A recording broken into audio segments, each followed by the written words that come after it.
Good morning, guys. Move you guys back a little bit. I was eating morning, afternoon. It's afternoon.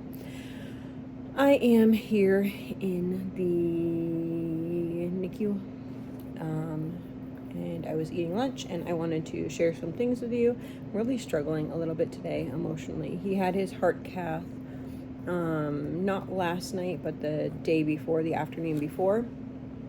And so he had his heart cath, and that was to decide if he could be eligible and qualify for full VSD surgery. And so yesterday was a huge waiting game of seeing what everyone felt. I talked to the cardiologist in the morning. He wanted to talk to some other people as well. He has some pulmonary hypertension, I think it was called. So they wanted to make sure that if they repaired the VSD, that it wouldn't cause too much pressure in the opposite direction, if that makes sense. So, yeah, it looks like I have something like super smeared on my eyes, guys. So I will clean my glasses with my shirt because that's how professional I am. Anyhow, so I think waiting is so hard, isn't it? It's really hard. So we had yesterday waiting around, and then at 4:45, the person that needed to come in came in, and she said he qualifies for surgery. So that's super exciting. At first, I was really nervous about thinking about potential surgery soon because I'm like, he's so tiny. At the same time, I can't, it's so horrible. I think it's just bags under my eyes. I'm like trying to get rid of this right here, but I was thinking it was something on my glasses. No, I think it's actually just, or maybe it's something on my face, but who knows? If you guys see this, I see it too. I don't know what the heck it is. I'm thinking probably just tired eyes, but it could potentially be. Here, let's do the professional wipe from a mom of 15, see if it goes away. Anyway, probably just tired and stressed. So we were trying to figure out if it was going to be okay. So she said yes, it was okay. Super exciting. So the plan is, as of right now, there is no time and date for the surgery. I was worried about it being like soon. They have left him on ventilation and sedation for the moment. It's not like a super heavy sedation. Like, he is definitely like awake and he acknowledges me and that type of stuff. But we don't want him to be like uncomfortable with cares or uncomfortable like with just that in his throat, because when they had to do the intubation, it took several attempts, so it's a little like scratched and irritated like inside. So they don't want to like try to pull the tube out if they're going to just be going in for surgery. So we're kind of in this huge waiting game, and it's really kind of difficult on my mama heart because I don't know. I don't want him to be like under like that for a while, but at the same time, I want my baby to grow bigger. So I guess they're trying to come up with a plan, but I think that it's really hard at this, especially at this like wonderful hospital, because there's so many people that come here for cardiac surgery.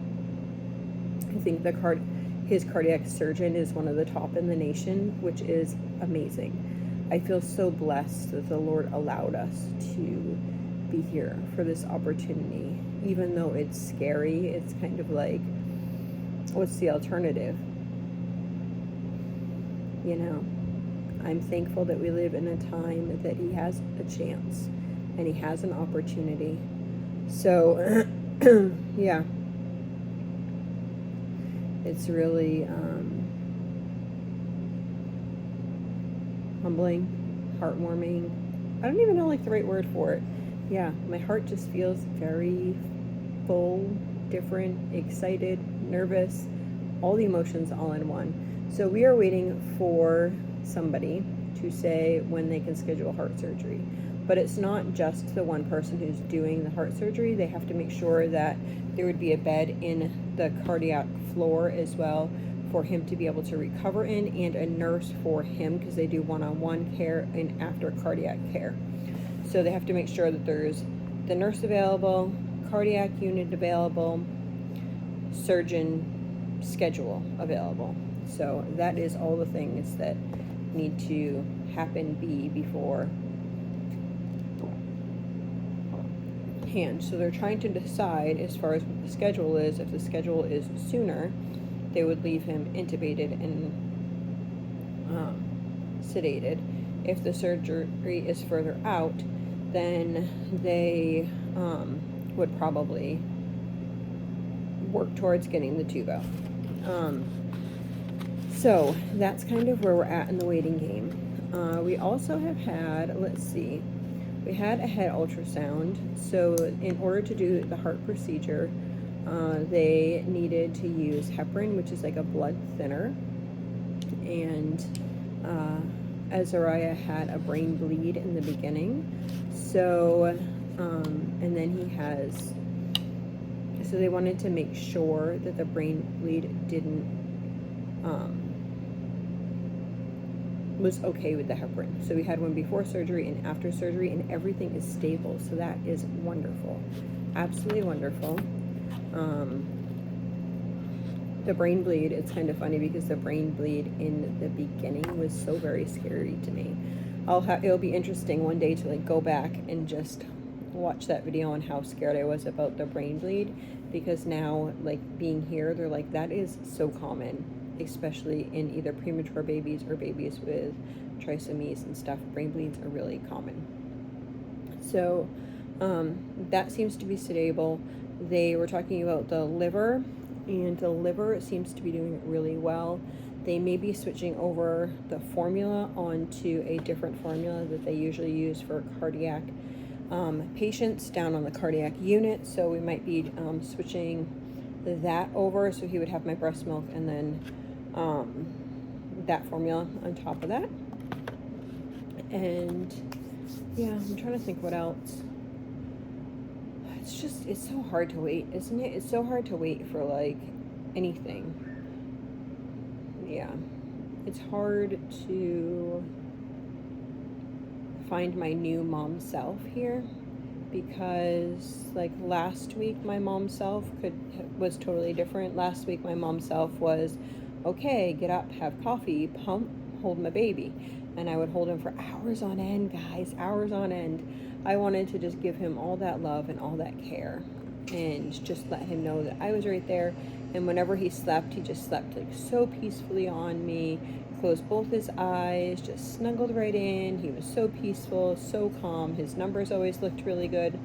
So going from that to how can I comfort and care for my child when I can't pick him up, because that's not an option. And if he has surgery, it's not going to be an option for a while. So I'm just trying to figure out where that person is, where I need to be as a person in order to comfort my son. So at this point, I have read stories to him. We have quite a few stories that I have gotten, and the Sweet Child Life Specialist, she brought in the cutest book. I think it's called Mommy and Me by Eric Carle. It is so sweet. So read that one to him last night. Even just reading him, I'm reading a book myself that's about like mom's hearts, and just even reading that out loud to him just so he can hear my voice. I don't want to stimulate him, because I don't want him to get stimulated and then have him get irritated with the thing in his throat. Rather, I want him to be like calmed by my voice. So I'm trying to find like that happy medium. Like, when do I need to like go sit down and be like nowhere near him? When do I need to like sit here and read to him? And when does he want like my hands actually on him? And so that's a little challenging. They have music therapy here. I think I mentioned that before. And the music therapist came in today, and he was really having a hard time. And because they're trying to work out the numbers as far as like everything, right? So when he like gets tense, even if it's like bowel movements or anything like that, if he gets tense, then he like desats a little bit, so his like oxygen level goes down, because it's just different with the tube versus he like tries to like breathe over it or whatever. He's not like really relaxed. So I think, so then she had come in. She is such a sweet woman, and she has such a beautiful voice, or even just like tone and humming and loving. And Azariah loves music, so she came in and she was singing to him for a little bit and just humming, and yeah, his eyes were wide open and he was just looking at her. I had my hands on his legs, and like the whole time his numbers were completely fine, and he was just like oodling her, like, oh look. He was like looking at me, and then he'd hear the music and he'd put his eyes over the side. I got a couple clips of video. I have to see if I took them in the right direction. If I did take them in the right direction, then I will try to maybe include that. But I might actually do a video that talks all about music, because I think I'm going to do like a sound recording with her. And yeah, I don't know, I think it's like not talked about enough, like how like your voice as a mom can really comfort your baby, or how like your touch or music or those things can all affect a baby. And I think maybe I want to do a video that talks all about that, because it's so very important. I can see it like in his eyes on so many occasions. Just, I can read his eyes. And I'm sure a lot of you moms feel the same way about your children, is you can read their needs through their eyes. So, yeah. Probably do that separate, I think. Yeah. Anyway, I hope this is the update. I don't know when I'm going to find out the real update for when the date and time is, but I will let you know as soon as I know, or thereabouts after, because it always takes a little while depending on the day and how fast things want to upload.